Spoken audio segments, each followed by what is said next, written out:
Hi ಎಲ್ರಿಗೂ ನಮಸ್ಕಾರ, welcome back to my YouTube channel. ಎಲ್ಲರೂ ಹೇಗಿದ್ದೀರಾ ಅಂತ ಕಾಮೆಂಟ್ ಮಾಡಿ. ನಾನಂತೂ ಸೂಪರ್ ಆಗಿದ್ದೀನಿ. ಸೊ ಏನಪ್ಪ ಅಂದರೆ ಇವಾಗ ವೆದರ್ ಚೇಂಜ್ ಆಗಿಬಿಟ್ಟಿದೆ, ಅಂದರೆ ಚೇಂಜ್ ಆಗ್ತಾ ಇದೆ. ಆಲ್ಮೋಸ್ಟ್ ಸಮ್ಮರಿಂದ ಇವಾಗ ಮಳೆಗಾಲ ಶುರು ಆಗ್ತಾ ಇದೆ. ಆ್ಯಂಡ್ ಈ ಥರ ವೆದರ್ ಚೇಂಜ್ ಆದರೆ ಎಲ್ಲರಿಗೂ ಹುಷಾರು ತಪ್ತಾರೆ ಸಾಮಾನ್ಯವಾಗಿ. ಅದರಲ್ಲೂ ಮಕ್ಕಳಂತೂ, ಅದು ಸ್ಕೂಲಿಗೆ ಹೋಗೋ ಮಕ್ಕಳು, ಚಿಕ್ಕ ಮಕ್ಕಳಂತೂ ಅವ್ರಿಗೆ ವೆದರ್ ಚೇಂಜ್ಗೆ ಶೀತ, ಕೆಮ್ಮು, ನೆಗಡಿ, ಜ್ವರ ಎಲ್ಲ ಬಂದ್ಬಿಡತ್ತೆ. ಸೊ ನಮ್ಮ ಮನೇಲಿ ಇವಾಗ ಅದೇ ಆಗಿರೋದು. ನಮ್ಮಿಬ್ಬರು ಮಕ್ಳಿಗೂ ಸ್ವಲ್ಪ ಕೋಲ್ಡ್ ಆಗಿಬಿಟ್ಟಿದೆ, ಅಂದರೆ ನೆಗಡಿ ಆಗಿಬಿಟ್ಟಿದೆ. ಈಗ ಅದಕ್ಕೆ ನಾನು ಯೂಶಲಿ ಹೋಮ್ ರೆಮಿಡಿ ಒಂದು ಮಾಡ್ತೀನಿ ನನ್ನ ಮಗಳಿಗೆ. ಅವಳು ಮಗು ಅಲ್ವಾ, she is 1 year old. So ಅವಳಿಗೆ ನಾನು ಹೋಮ್ ರೆಮಿಡಿ ಮಾಡ್ತೀನಿ. ಅಪಾರ್ಟ್ ಫ್ರಮ್ ಡಾಕ್ಟರ್ ಅವ್ರು ಏನು ಮೆಡಿಸಿನ್ಸ್ ಕೊಟ್ಟಿರ್ತಾರೋ ಅದು ಬಿಟ್ಟು ನಾನು ಈ ಹೋಮ್ ರೆಮಿಡಿ ಅದ್ರ ಜೊತೆ, ಬಿಟ್ಟು ಅಲ್ಲ, ಅದನ್ನು ಕೊಡ್ತೀನಿ. ಅದ್ರ ಜೊತೆ ಈ ಹೋಮ್ ರೆಮಿಡಿನೂ ಕೊಡ್ತೀನಿ, ಬಿಕಾಸ್ ಚಿಕ್ಕದಲ್ವಾ ಅದಕ್ಕೆ. ಸೊ ಬನ್ನಿ ತೋರಿಸ್ತೀನಿ. ಸೊ ನಿಮ್ಮ ಯಾರಾದರೂ ಮದರ್ಸ್ ನೋಡ್ತಾ ಇದ್ರೆ ಅಥವಾ ಪೇರೆಂಟ್ಸ್ ನೋಡ್ತಾ ಇದ್ರೆ, ನಿಮ್ಮ ಚಿಕ್ಕ ಮಕ್ಕಳಿಗೆ ನೀವು ಟ್ರೈ ಮಾಡ್ಬೋದು. ಸೊ ಅಫ್ಕೋರ್ಸ್ ಫಸ್ಟ್ ನೀವು ಡಾಕ್ಟರ್ನ ಕನ್ಸಲ್ಟ್ ಮಾಡಬೇಕು. ಸೊ ಅದ್ರ ಜೊತೆ you can try this. So ಇದಂತೂ ನನಗೆ, ನನ್ನ ಮಕ್ಕಳಿಗೆ ಇಬ್ಬರಿಗೂ ಸಖತ್ ಪರ್ಫೆಕ್ಟಾಗಿ ತುಂಬ ವರ್ಕ್ ಆಗಿದೆ. ಸೊ ಬನ್ನಿ ತೋರಿಸ್ತೀನಿ. ನೀವು ಕಾಮೆಂಟ್ ಮಾಡಿ ಹೇಳಿ, ಯಾರಾದರೂ ಪೇರೆಂಟ್ಸ್ ನಿಮ್ಮ ಹೋಮ್ ರೆಮಿಡಿ ಕೊಡ್ತೀರಾ ನಿಮ್ಮ ಮಕ್ಕಳಿಗೆ ಜ್ವರ, ಶೀತ, ಕೆಮ್ಮು ಇದಕ್ಕೆಲ್ಲ ಏನು ಮಾಡ್ತೀರಾ ಅಂತ. ಬನ್ನಿ ತೋರಿಸ್ತೀನಿ. ಇವಾಗ ಮಾಡಿಬಿಟ್ಟು ಹಾಗೆ ಅವಳು ಮಲ್ಕೊಂಡಿದ್ದಾಳೆ, ಇದನ್ನು ಮಾಡಿ ಅವಳು ನಿದ್ದೆ ಮಾಡ್ತಿರ್ತಾಳಲ್ಲ ಪಕ್ಕದಲ್ಲಿ ಇಡೋದು. ಸೊ ಬನ್ನಿ ತೋರಿಸ್ತೀನಿ. ಸೊ ಫಸ್ಟು ಇದು ಪ್ಯಾನ್ನ ಚಿಕ್ಕ ಉರಿನಲ್ಲಿ ಇಟ್ಕೊಂಡಿದ್ದೀನಿ. ಆ್ಯಂಡ್ ಒಂದಷ್ಟು ಬೆಳ್ಳುಳ್ಳಿ ಹಿಲ್ಕು ಒಂದು 4-5 ಹಾಕ್ಕೊಂಡು ಸಿಪ್ಪೆ ಸಮೇತ ಹಾಕೋತೀನಿ. ಸಿಪ್ಪೆ ಸಮೇತ ಹಾಕ್ಕೊಂಡು ಅದನ್ನು ಚೆನ್ನಾಗಿ ಫ್ರೈ ಮಾಡಬೇಕು. ಬೆಳ್ಳುಳ್ಳಿ ಅದರದ್ದು ವಾಸನೆ ಘಮ ಅಂತ ಬರೋ ತನಕ ಸ್ವಲ್ಪ ಫ್ರೈ ಮಾಡ್ಕೊಳ್ಳಿ ಚೆನ್ನಾಗಿ. ಮತ್ತು ಒಂದು ಸ್ವಲ್ಪ ಹಿಡಿಯಷ್ಟು ಸಾಸಿವೆ ಹಾಕ್ತಾಯಿದ್ದೀನಿ. ಬೆಳ್ಳುಳ್ಳಿ ಮತ್ತು ಸಾಸಿವೆ ಇದೆರಡು ಹಾಕಿ ಚೆನ್ನಾಗಿ ಫ್ರೈ ಮಾಡ್ಕೊಳ್ಳೋಣ. ಸಿಪ್ಪೆ ಸಮೇತನೇ ಹಾಕಿ ನೋಡಿ ಎಷ್ಟು ಘಮ್ ಅಂತ ವಾಸನೆ ಬರ್ತಾಯಿದೆ. ಆ್ಯಂಡ್ ಸಾಸಿವೆನೂ ಸ್ವಲ್ಪ ಸಿಡ್ದಿದೆ, ಸಾಸಿವೆದು ತುಂಬ ವಾಸನೆ ಬರ್ತಾಯಿದೆ. ಸಾಸಿವೆ ನಮ್ಮ ಶರೀರವನ್ನು ತುಂಬ ವಾರ್ಮ್ ಆಗಿಡುತ್ತೆ, ಬಾಡಿನ ವಾರ್ಮ್ ಆಗಿಡುತ್ತೆ ಅಂತ. ಸೊ ಇದು ಚೆನ್ನಾಗಿ ಘಮ್ ಅಂತ ವಾಸನೆ ಬಂತು. ಈಗ ಆಫ್ ಮಾಡ್ತಾಯಿದ್ದೀನಿ.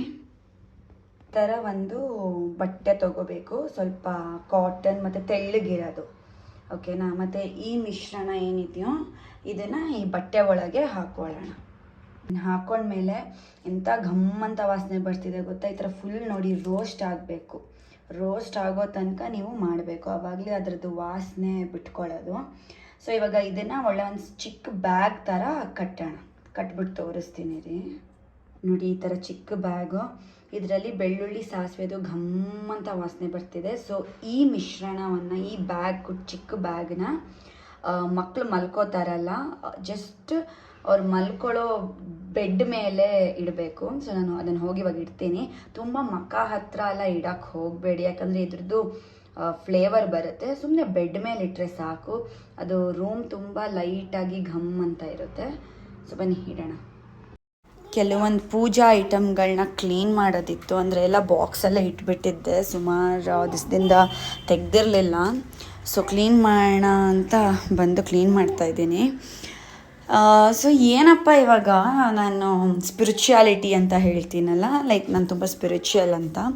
ಸೊ ಯೂಶಲಿ ನನಗೆ ಈ ಮಿಸ್ಕನ್ಸೆಪ್ಷನ್ ತುಂಬ ಕೇಳಿದ್ದೀನಿ ಸ್ಪಿರಿಚುಯಾಲಿಟಿ ಅಂದಾಗ. ಈಗ ಎಷ್ಟೊಂದು ಜನ ನಾನು ಸ್ಪಿರಿಚುವಲ್ ಪರ್ಸನ್ ಅಂದಾಗ ನನಗೆ ಎಷ್ಟೊಂದು ಜನ ಹೇಳಿದ್ದಾರೆ, ಸ್ಪಿರಿಚುಯಾಲಿಟಿ ಅಂದರೆ ಅದೆಲ್ಲ ವಯಸ್ಸಾದ ಮೇಲೆ ಮಾಡಬೇಕು, ಸ್ಪಿರಿಚುಯಾಲಿಟಿ ಅಂದರೆ ಜೀವನದಲ್ಲಿರೋ ಆಸಕ್ತಿ ಎಲ್ಲ ಹೊಟ್ಟೋಗ್ಬಿಟ್ಟಿರುತ್ತೆ, ಸೊ ಅದಾ ಸ್ಪಿರಿಚುಯಾಲಿಟಿ ಅಂತ. ಎಷ್ಟೊಂದು ಜನ ಇದು ಒಂದು ಮಿಸ್ಕನ್ಸೆಪ್ಷನ್ ಅಂತ ನಾನು ಹೇಳ್ತೀನಿ. ಸೊ ಬಿಕಾಸ್ ಅಫ್ಕೋರ್ಸ್ ವರ್ಲ್ಡ್, ಇದು ಪ್ರಪಂಚದಲ್ಲಿರೋ ಆಸಕ್ತಿ ಎಲ್ಲ ಕಳ್ಕೊಂಡು ಸುಮ್ಮನೆ ಒಂದು ಸ್ಪಿರಿಚುವಲ್ ಹಾದಿಗೆ ಹೋಗೋದು ಅದು ಬೇರೆಯೇ. ಬಟ್ ವೆನ್ ಯು ಸೇ ನೀವು ಸ್ಪಿರಿಚುವಲ್ ಪರ್ಸನ್ ಅಥವಾ ನೀವು ಒಂದು ಸ್ಪಿರಿಚುಯಾಲಿಟಿ ಫಾಲೋ ಮಾಡ್ತಿದ್ದೀರಾ ಅಂದರೆ ನೀವು ಬೆಸ್ಟ್ ವರ್ಷನ್ ಆಗ್ತಾ ಇದ್ದೀರಾ ಅಂತ ಅರ್ಥ. ಮತ್ತು ನಿಮ್ಮ ಲೈಫ್ನ ಇನ್ನೂ ಬೆಸ್ಟಾಗಿ ಮಾಡ್ಕೋತಾ ಇದ್ದೀರಾ ಅನ್ನೋಂಥ ಅರ್ಥ. ಸೊ ನೋಡಿ ಈ ಥರ ದೀಪ ಕಂಬಗಳಿದೆ. ಇದು ಸಾಮಾನ್ಯವಾಗಿ ನಾನು ಹಬ್ಬದ ದಿವಸ ಹಚ್ತೀನಿ. ಈ ದೀಪ ಕಂಬ ಎಲ್ಲ ಒಳಗೆ ಎತ್ತಿಟ್ಟಿರ್ತೀನಿ. ಹಬ್ಬದ ದಿವಸ ನಾನು ಇದನ್ನು ತೆಗೆದು ಹಚ್ತೀನಿ ದೇವರಿಗೆ. ಹೇಗಪ್ಪ ಬೆಸ್ಟ್ ವರ್ಷನ್ ಆಗ್ತೀರಾ ಅಂದರೆ, ನೀವು ಯಾವಾಗ ಪೂಜೆ ಮಾಡೋಕ್ಕೆ ಶುರು ಮಾಡ್ತೀರಾ, ಮಂತ್ರಗಳನ್ನ ಹೇಳೋಕ್ಕೆ ಶುರು ಮಾಡ್ತೀರಾ, ನಿಮ್ಮ ಮೈಂಡು, ನಿಮ್ಮ ಮನಸ್ಸು ತಾನಾಗೆ ಹೌದಪ್ಪ ನಾನು ಒಳ್ಳೆ ಕರ್ಮಗಳು ಮಾಡಬೇಕು, ನಾನಿನ್ನ ಒಳ್ಳೆ ಹಾದಿಯಲ್ಲಿ ಹೋಗಬೇಕು ಅಂತ ಬದಲಾಗ್ತಾ ಹೋಗುತ್ತೆ. ಸೊ ಯಾವಾಗ ನೀವು ಒಳ್ಳೆ ಕರ್ಮಗಳು ಮಾಡ್ತೀರಾ, ಯಾವಾಗ ನೀವು ಮಂತ್ರಗಳು ಹೇಳ್ತೀರಾ, ಆಟೋಮೆಟಿಕ್ಕಾಗಿ ನಿಮ್ಮ ಲೈಫ್ ಕೂಡ ಪಾಸಿಟಿವ್ ಆಗಿ ಬದಲಾಗ್ತಾ ಹೋಗುತ್ತೆ. ಸೊ ಓವರಾಲ್ ನಿಮ್ಮ ಜೀವನ ಕಂಪ್ಲೀಟಾಗಿ 360 ಡಿಗ್ರಿ ಪಾಸಿಟಿವ್ ರೀತಿಯಲ್ಲಿ ಚೇಂಜ್ ಆಗುತ್ತೆ.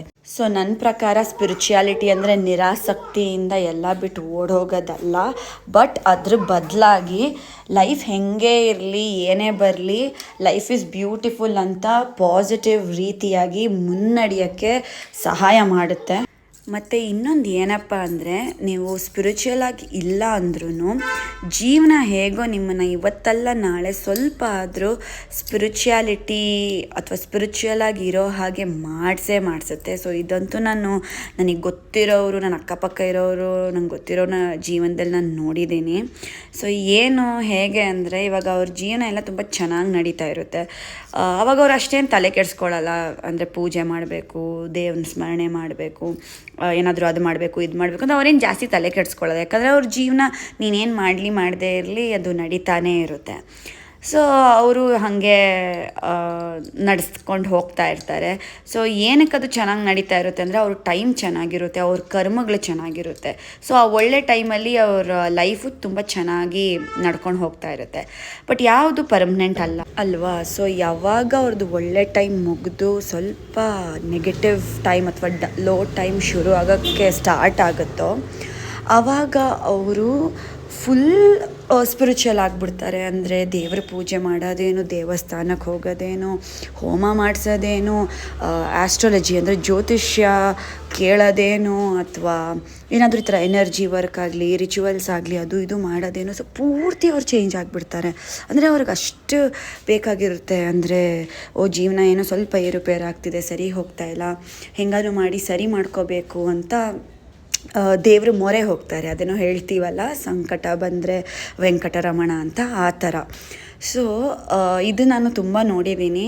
ನೀವು ಸ್ಪಿರಿಚುವಲ್ ಇಲ್ಲ ಅಂದ್ರೂ ಅದು ಮಾಡಿಸುತ್ತೆ. ಯಾವುದೋ ಒಂದು ಅಂಗಡಿಗೆ ಹೋಗಿದ್ದೆ, ಆಲ್ಮೋಸ್ಟ್ ಒಂದು 2-3 ವರ್ಷದ ಹಿಂದೆ.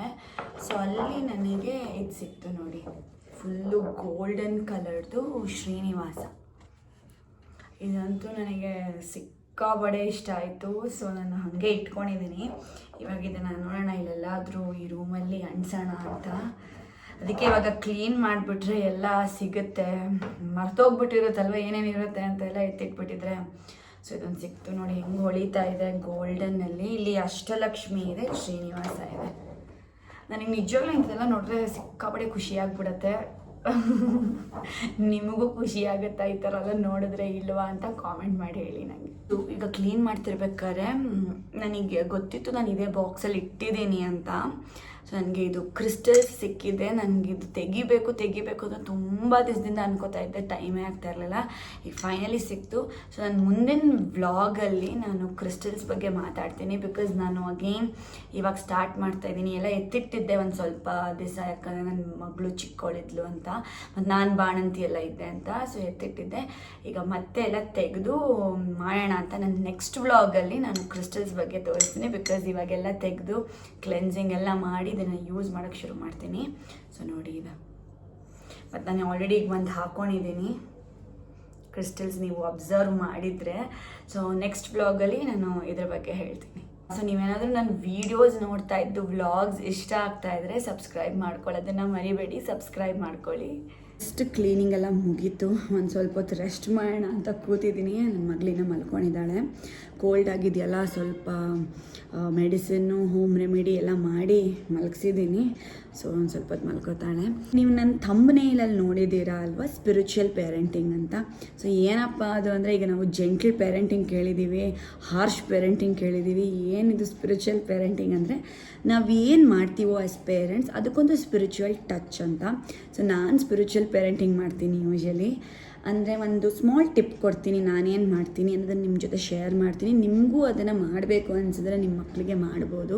ಈಗ ನನ್ನ ಮಗ ಸ್ಕೂಲಿಗೆ ಹೋಗ್ತಾನೆ ಅಥವಾ ಹೊರಗಡೆ ಹೋಗ್ತಾನೆ, ಅವ್ನು ಪ್ರತಿ ದಿವಸ ಹೋಗೋಕ್ಕಿಂತ ಮುಂಚೆ ಮುಂದೆ ಇಲ್ಲಿ ಎದೆ ಭಾಗದಲ್ಲಿ ಮುಂದೆ ಮತ್ತು ಹಿಂದೆ ಬ್ಯಾಕಲ್ಲಿ ನಾನು ಹೀಗೆ ಸುಮ್ಮನೆ ಹೀಗೆ ಕೈಯಿಂದ ಈ ಥರ ಓಮ್ ಸಿಂಬಲ್ ಅಂತ ಹೀಗೆ ಓಮ್ ಅಂತ ಮುಂದೆ ಹಿಂದೆ ಬರೆದು ಕಾಪಾಡು ಅಂತ ಹೇಳಿ ಕಳಿಸ್ತೀನಿ.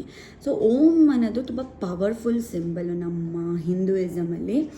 ಸಿಕ್ಕಾಪಟ್ಟೆ ಪವರ್ ಇದೆ, ಅದಕ್ಕೆ ಏನೋ ಒಂದು ಎನರ್ಜಿ ಇದೆ. ಸೊ ನೀವು ಆ ಥರ ನಿಮ್ಮ ಮಕ್ಕಳ ಮುಂದೆ ಎದೆ ಭಾಗದ ಥರ ಹಿಂದೆ ಆ ಥರ ಓಮ್ ಅಂತ ಹಾಕಿ ಕಳಿಸ್ಬೋದು. ಸೊ ಇನ್ ಕೇಸ್ ಓಮ್ ಬೇಡ ಅಂದ್ರೂ ನೀವೇನು ಬಿಲೀವ್ ಮಾಡ್ತೀರೋ ನಿಮ್ಮ ಯಾವುದಾದ್ರು ಪವರ್ಫುಲ್ ಸಿಂಬಲ್ಸ್ನ ನೀವು ಮಕ್ಕಳ ಎದೆ ಮೇಲೆ ಬೆನ್ನ ಮೇಲೆ ಬರೆದುಬಿಟ್ಟು ಕಾಪಾಡು ಅಂತ ಹೇಳಿ ಕಳಿಸ್ಬೋದು. ಸೊ ಬರೆಯೋದು ಅಂದರೆ ಪೆನ್ನಲ್ಲಿ ಬರೆಯೋದಲ್ಲ, ಸುಮ್ಮನೆ ಈ ಥರ ಫಿಂಗರಿಂದ ಗಾಳಿನಲ್ಲಿ ಹೀಗೆ ಬರೆಯೋದು. ಸೊ ಅದು ಬಿಟ್ಟು ನಾನು ಏನು ಮಾಡ್ತೀನಿ ಅಂದರೆ ನಾನು ರೇಖಿ ಕೊಡ್ತೀನಿ ನನ್ನ ಫ್ಯಾಮಿಲಿಗೆ, ನನ್ನ ಮಕ್ಕಳಿಗೆ.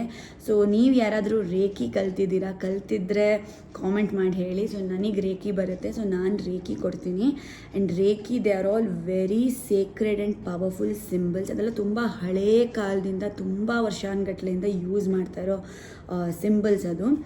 ಆ್ಯಂಡ್ ಸಿಕ್ಕಾಪಟ್ಟೆ ಪವರ್ಫುಲ್ ಇದೆ. ಸೊ ನಾನು ಮುಂದಿನ ವ್ಲಾಗ್ಸಲ್ಲಿ ಹೇಳ್ತೀನಿ. ನೀವು ರೇಖಿ ಕಲ್ತಿದ್ರೆ ನೀವು ರೇಖಿ ಅಫ್ಕೋರ್ಸ್ ನೀವು ಕೊಡ್ತೀರಾ. ಇನ್ ಕೇಸ್ ನೀವು ರೇಖಿ ಕಲ್ತಿಲ್ಲ ಅಂದ್ರೂ ನೋ ಪ್ರಾಬ್ಲಮ್. ನಾನು ಮುಂದಿನ ವ್ಲಾಗ್ಸಲ್ಲಿ ನಾನು ಈ ಥರ ಚಿಕ್ಕ ಪುಟ್ಟ ಶೇರ್ ಮಾಡ್ತಾ ಇರ್ತೀನಿ, ನೀವು ಏನು ಮಾಡ್ಬೋದು ನಿಮಗೆ, ನಿಮ್ಮ ಮಕ್ಕಳಿಗೆ, ನಿಮ್ಮ ಫ್ಯಾಮಿಲಿಗೆ ಅಂತ. ಇದೇ ಥರ ನಾನು ಏನೇ ಮಾಡಿದ್ರು ಅಂದರೆ ಒಂದು ಸ್ಕೂಲಿಗೆ ಹೋಗಲಿ, ಒಂದು ಊಟ ಮಾಡಲಿ, ಒಂದು ನಿದ್ದೆ ಮಾಡಲಿ, ಅದಕ್ಕೊಂದು ನಾವು ಏನು ನಮ್ಮ ಎಫರ್ಟ್ಸ್ ಹಾಕ್ತೀವಿ, ನಾವು ಪ್ರಾಕ್ಟಿಕಲಾಗಿ ಏನು ಮಾಡ್ತೀವಿ, ಅದ್ರ ಜೊತೆ ಒಂದು ಸ್ಮಾಲ್ ಸ್ಪಿರಿಚುವಲ್ ಆಸ್ಪೆಕ್ಟ್ ಅನ್ನೋದು ನಾನು ಜಾಯಿನ್ ಮಾಡ್ತೀನಿ. So this is my spiritual parenting. ನೀವು ಯಾರಾದರೂ ನಂತರ ಸ್ಪಿರಿಚುವಲ್ ಪೇರೆಂಟಿಂಗ್ ಮಾಡ್ತಾಯಿದ್ರೆ ಕಾಮೆಂಟ್ ಮಾಡಿ. ಮತ್ತು ಇನ್ನೊಂದು ನೆನಪಾಯಿತು, ಈಗ ಮಕ್ಕಳು ಮಲ್ಕೊಂಡಿದ್ದಾಗ ನಿದ್ದೆನಲ್ಲಿ ನಾನು ಕೆಲವೊಂದು ಮಂತ್ರಗಳು ಪ್ಲೇ ಮಾಡ್ತೀನಿ. ಬಿಕಾಸ್ ಅದು ಸಬ್ಕಾನ್ಷಿಯಸ್ ಮೈಂಡಿಗೆ ಮಂತ್ರ ಅದರ ಎನರ್ಜಿ ಹೋಗ್ತಾ ಇರುತ್ತೆ. ಸೊ ನಾನು ಯಾವ ಮಂತ್ರ ಪ್ಲೇ ಮಾಡ್ತೀನಿ ಅಂತ ನೀವು ಕಾಮೆಂಟ್ ಮಾಡಿ. ಯೂಟ್ಯೂಬಲ್ಲಿ ಎಷ್ಟೊಂದು ಮಂತ್ರಗಳು ಸಿಗುತ್ತೆ, ನಾನು ಯಾವ್ದು ಪ್ಲೇ ಮಾಡ್ತೀನಿ ಅಂತ ನಾನು ನಿಮಗೆ ರಿಪ್ಲೈ ಮಾಡ್ತೀನಿ, ಲಿಂಕ್ ಕಳಿಸಿ. ಸೊ ಎಸ್, ನೀವು ಕಾಮೆಂಟ್ ಮಾಡಿ ಹೇಳಿ ನಿಮ್ಮ ಅನಿಸಿಕೆ ಏನು ಅಂತ. ಬಿಕಾಸ್ ಎಲ್ಲರೂ ಒಂದೇ ಥರ ಇರಲ್ಲ, ಎಲ್ಲರ ಪೇರೆಂಟಿಂಗು ಒಂದೇ ಥರ ಇರಲ್ಲ. You are best for your kids and ನಿಮ್ಮ ಕಿಡ್ಸ್ ನಿಮಗೆ ಯಾವಾಗಲೂ ಬೆಸ್ಟ್. ನೀವು ಯಾವುದೇ ಥರ ಪೇರೆಂಟಿಂಗ್ ಮಾಡಿದ್ರು you are the best. So ಅದನ್ನು ಹೇಳ್ತಾ ಈ ವ್ಲಾಗ್ನ ಇಲ್ಲಿಗೆ ಎಂಡ್ ಮಾಡ್ತಾ ಇದ್ದೀನಿ. ಇಷ್ಟ ಆಗಿದ್ರೆ ಲೈಕ್ ಮಾಡಿ, ಶೇರ್ ಮಾಡಿ, ಸಬ್ಸ್ಕ್ರೈಬ್ ಮಾಡಿ. ಸೊ ಸಿಗೋಣ ಮತ್ತೆ ಹೊಸ ವ್ಲಾಗಲ್ಲಿ. ಅಲ್ಲಿ ತನಕ ಟೇಕ್ ಕೇರ್, ಬಾಯ್.